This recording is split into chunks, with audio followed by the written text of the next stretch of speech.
What's up mga get ko? Nagbabalik na naman ako at magluluto ako ngayon ng ginisang ampalaya. At ito yung mga sangkap. Syempre ampalaya, bawang sibuyas, sili, itlog, saka manok.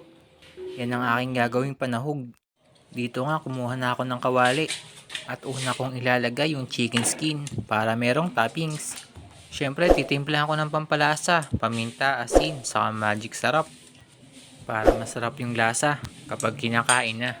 Minigos-migos ko nga lang pala siya gamit yung aking kamay para yung lasa kumapit talaga. At pagkatapos ng lahat, itatakpan ko na para maya maya. Kapag na-dry na siya, pwede na naglagyan ng matika. Pagkatapos, takpan ulit. Tapos hayaan lang na lumutong. Mga ilang minuto lang yan. Taran! Presto, may chicken skin na ako para pang toppings. At ito, hahanguin ko na para mapagsimula ng maggisa. Ilalagay ko lang muna sa isang tabi.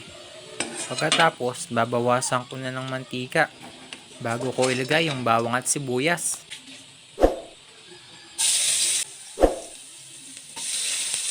Inimekos-mekos ko lang ulit ito ng onte.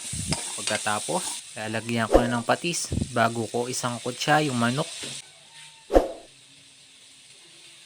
Hinalo-halo ko pala siya hanggang sa maluto.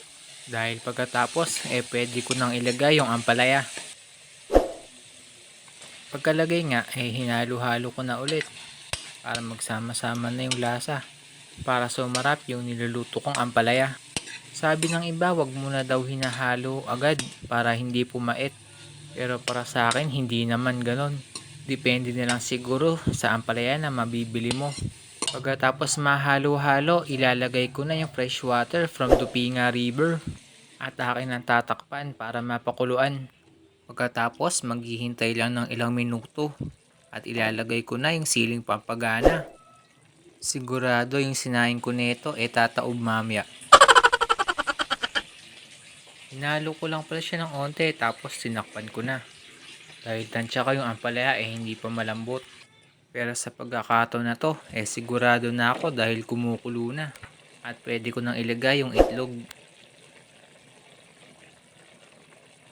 Pagkatapos mailagay, hinalo-halo ko na ulit. Para yung itlog hindi mamuo.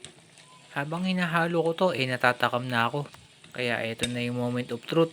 Titikman ko na. Para magkaalaman kung anong lasa. Bago ko sandukin at ilagay sa lamesa. Akalain mo kulay green pa yung damit ko. Magkakulay kami ng niluluto ko. Dahil wala nang problema sa lasa, eto na siya, sinadlo ko na mula sa kawali. So ano pang gagawin? Kakain na kami. So paano? Thanks for watching. Muli ako si Getco nagsasabi keep safe, ride safe, have a nice day.